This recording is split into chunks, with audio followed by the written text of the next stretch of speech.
Hi friends, எப்போவுமே ஒரே மாதிரி சாப்பிட்டு போர் அடிக்குது. கொஞ்சம் டிஃப்ரெண்ட்டாக ட்ரை பண்ணலான்னு சொல்லிட்டு தான் நான் இன்றைக்கி மயிலாப்பூர் பஜார் ரோட்டில் இருக்கிற ஹெச்கேஎன் சிக்கன் சென்டர் நான் வந்திருக்கேன். ஏன்னா இது இங்கே மட்டும் தான் கிடைக்கும்.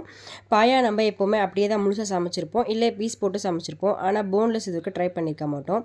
இங்கே மட்டும் தான் இவங்ககிட்ட மட்டும் தான் போன்லெஸ் கிடைக்கும். அதுவும் நம்ம ஃப்ரீ டைமில் அவங்க ஃப்ரீயாக இருக்கும்போது நம்ம வந்து கேட்டோம்னா செஞ்சு தருவாங்க கண்டிப்பாக. அப்படி சப்போஸ் மயிலாப்பூரில் யாராச்சும் இருந்தீங்கன்னா ட்ரை பண்ணி பாருங்கள். நான் இன்றைக்கி அப்படி தான் ட்ரை பண்ணியிருந்தேன். மட்டன் ஏன்னா பசங்க வந்து அதை ஒழுங்காக சாப்பிட மாட்டாங்க இல்லையா, அவங்கள்ட்ட நம்ம போன்லெஸ் வாங்கினோன்னா அது அவங்களுக்கே தெரியாமல் சாப்பிட்ருவாங்க. பசங்க சின்ன சின்ன குட்டி குட்டி பீஸாக போட்டு செஞ்சோன்னா இன்றைக்கி நான் அப்படி தான் வாங்கியிருந்தேன். போன்லெஸ் தனியாக வாங்கிட்டு அதுக்கப்புறம் நல்லி தனியாக வாங்கியிருந்தேன். இங்கே பாருங்கள், இதில் காமிச்சிருக்கேன் பாருங்கள். இப்போ இன்றைக்கி நம்ம இந்த நல்லியும் அந்த ஷூவும் குட்டி குட்டியாக கட் பண்ணியிருக்காங்க இல்லையா, அதெல்லாம் போட்டு சூப் வச்சுட்டு இந்த போன்லெஸ் பீஸை வந்து போட்டு மக்ருனி தான் செய்ய போகிறோம். எப்படி செய்கிறதுன்னு பார்க்கலாம் வாங்க. வீட்டுக்கு வந்ததுமே இதை தண்ணியில் போட்டு ஊற வச்சிடலாம்.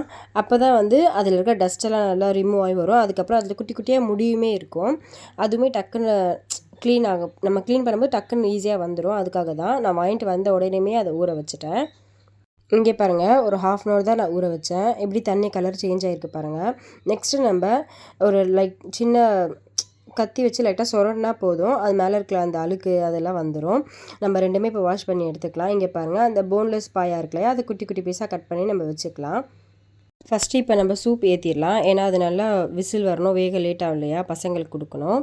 அதுக்காக தான் இப்போ நம்ம எப்படி செய்கிறதுன்னு பார்க்கலாம். ஃபஸ்ட்டு நல்லியெல்லாம் நம்ம குக்கரில் போட்டுக்கலாம்.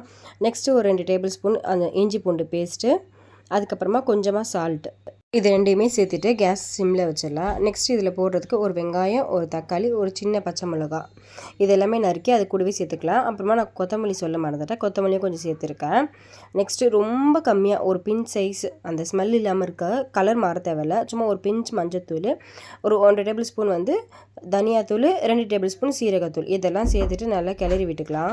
நல்லா கிளறி விட்டதுக்கு அப்புறமா கார்ன்ஃப்ளவர் மாவு ஒரு 1/2 ஸ்பூன் கிளாஸில் ஒரு 1/2 கிளாஸ் தண்ணியில் போட்டு நல்லா மிக்ஸ் பண்ணி இதிலேயே சேர்த்திடலாம். ஒருத்தவங்க லாஸ்ட்டில் சேர்ப்பாங்க, அது பச்சை மாவு ஸ்மெல் அடிக்கும். நான் எப்போவுமே சூப் ஏற்றும் போது கிளறி ஊற்றிடுவேன். அதுக்கப்புறமா இந்த நல்லி நல்லா வேகணும் இல்லையா, அது முங்குற அளவுக்கு நம்ம தண்ணி சேர்த்துக்கலாம். சேர்த்துட்டு அதுக்கு மேலே ஒரு ஸ்பூன் ஆயில் சேர்த்துட்டு நல்லா ஒரு 10-15 விசில் வர விட்டுடலாம். நெக்ஸ்ட்டு பாயா போனில் சொல்லியிருந்தேன் இல்லையா, அதை குட்டி குட்டி பீஸாக இந்த மாதிரி கட் பண்ணி எடுத்துக்கோங்க. இதுவுமே சேம் ப்ராசஸ் தான். ஃபஸ்ட்டு நம்ம குக்கரில் இது போட்டுட்டு இஞ்சி பூண்டு பேஸ்ட்டு 2 டேபிள் ஸ்பூன் சேர்த்துட்டு ஒரு 1/2 ஸ்பூன், அதாவது அதுக்கு தேவையான அளவு உப்பு சேர்த்துட்டு நல்லா முங்குற அளவுக்கு தண்ணி சேர்த்து இதையுமே நம்ம விசில் விட்டு தனியாக எடுத்து வச்சுக்கலாம். நல்லி சூப்பு, அதுக்கப்புறம் அந்த போன்லெஸ் பாயா ரெண்டுமே வெந்து வர கேப்பில் நம்ம மக்ருனி செய்கிறதுக்கு தேவையான பொருள்லாம் எடுத்து கட் பண்ணி வச்சுக்கலாம். மக்ருனி செய்கிறதுக்கு நான் 2 வெங்காயம், 2 பெரிய தக்காளி, ஒரு பச்சை மிளகா, புதினா, கொத்தமல்லி எல்லாம் கட் பண்ணி எடுத்து ரெடியாக வச்சுருக்கேன். கரெக்டாக ஒரு 7 விசிலுக்கு அப்புறம் நம்ம போட்ட அந்த பாயா போன்லெஸ் வந்து வெந்து வந்துடுச்சு. அதை கழட்டி ஒரு பவுலில் தனியாக எடுத்து வச்சுக்கலாம். அடுத்து நம்ம மக்ருனி செய்ய ஆரம்பிச்சுக்கலாம். அதுக்கு ஒரு குக்கரை ஹீட் பண்ணிவிட்டு தேவையான அளவு எண்ணெய் சேர்த்துக்கலாம். நெக்ஸ்ட்டு பட்டை, லவங்கம், ஏலக்காய், நம்ம கட் பண்ணி வச்சுருக்கிற வெங்காயம், ஒரு பச்சை மிளகாய், இதெல்லாம் சேர்த்து நல்லா வதக்கி விட்டுக்கலாம். நம்ம வதக்கும் போது கூடவே ஒரு டேபிள் ஸ்பூன் உப்பு சேர்த்து நல்லா வதக்கணுன்னா சீக்கிரமாக வதங்கி வந்துடும். அதுக்கு தான். நெக்ஸ்ட்டு ஒரு 2 டேபிள் ஸ்பூன் இஞ்சி பூண்டு பேஸ்ட்டு சேர்த்துக்கலாம்.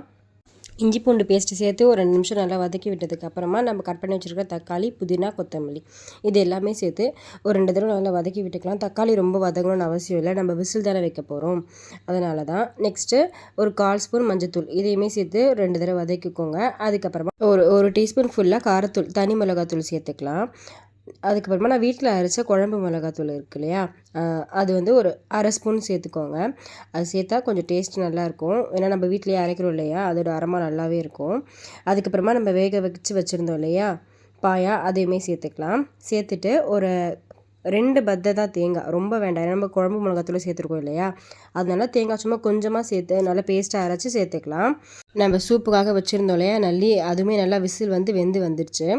அதுக்கப்புறமா நம்ம மக்ருனி செய்கிறதுக்கு மக்ருனி அதை ஒரு பிளேட்டு நம்மளுக்கு தெரியும் இல்லையா, நம்ம வீட்டில் எத்தனை பேர் இருக்காங்க அதுக்கான மெஷர்மெண்ட்டு. நான் எப்போவுமே இந்த பிளேட்டில் ஒரு பிளேட் ஃபுல்லாக போடுவேன், கரெக்டாக இருக்கும். மக்ருனி போட்டுட்டு நம்ம அது முங்குற அளவுக்கு தண்ணி சேர்த்துக்கலாம். தண்ணியெல்லாம் சேர்த்துட்டு நல்லா கிளறி விட்டுட்டு நம்ம வந்து அப்போ அந்த ஸ்டேஜில் வந்து உப்பு காரம் எல்லாம் செக் பண்ணி பார்த்துக்கலாம். ஏன்னா அதுக்கப்புறம் நம்ம சேர்க்க முடியாது. சேர்த்துட்டு விசில் வச்சிடலாம். இப்போ ப்ரெஷர் எல்லாம் இறங்கினதுக்கப்புறமா சூப் கழட்டி பசங்களுக்கு வீட்டில் எல்லாருக்கும் கொடுத்துடலாம். வீட்டில் கண்டிப்பாக நீங்களும் இதை ட்ரை பண்ணி பசங்களுக்கு கொடுங்க. ஏன்னா இப்போ இருக்கிற சீசனுக்கு எல்லாருக்குமே கோல்டாக தான் இருக்குது. அதனால் இந்த மாதிரி நம்ம செஞ்சு கொடுத்தோன்னா உடம்புக்குமே ஹெல்த்தி, நல்லது கூட. ஏன்னா இப்போ இருக்கிற பசங்களாம் சுத்தமாகவே நம்ம அளவு கூட அவங்க ஸ்ட்ரென்த் இல்லாமல் தான் இருக்காங்க. அதனால் நம்ம எவ்வளோ அவங்களுக்கு ஆர்கானிக்காக இல்லை ஸ்ட்ரென்த்தான பொருளாக செஞ்சு கொடுக்குறோமோ அவ்வளோவுமே அவங்க ஃப்யூச்சருக்கும் அவங்க ஹெல்த்துக்கும் நல்லது. நெக்ஸ்ட்டு நம்ம மக்ரூனியும் 3 விசில் வந்துடுச்சுங்க. 3 விசில் வச்சா போதும். ஒரு குக்கரில் ஒரு மெத்தட் இருக்கும் இல்லையா? இந்த குக்கரில் வந்து 3 விசிலில் வெந்துடும். அதுக்கப்புறமா நான் ஓப்பன் பண்ணி பார்த்தோன்னா இந்த மாதிரி தண்ணியாக இருக்க மாதிரி தான் இருக்கும். அதுக்கப்புறம் ஆற ஆற ஏன்னா நார்மலாகவே அது வேறு மைதா இல்லைங்களா, நம்ம சேர்த்ததுமே வந்து பாயா கட்டியாயிரும். அதனால் தண்ணியாக இருக்கும்போதே நம்ம சாப்பிட்டா தான் கரெக்டாக இருக்கும். இங்கே பாருங்கள் எப்படி இருக்குன்னு கண்டிப்பாக நீங்கள் ட்ரை பண்ணி பாருங்கள். பாயா சாப்பிடாத பசங்க கூட அவங்களுக்கு தெரியாது இல்லையா, நம்ம சின்ன சின்ன பீஸாக போட்டிருக்கிறதுனால சாப்பிடாத குழந்தைங்களும் விரும்பி சாப்பிடுவாங்க. அவ்வளோதாங்க, இன்றைக்கி நம்ம வீட்டில் இதாங்க டின்னர். இந்த வீடியோ உங்களுக்கு பிடிச்சிருந்தா லைக், ஷேர், கமெண்ட் பண்ணிட்டு சப்ஸ்கிரைப் பண்ணிக்கோங்க. பாய்.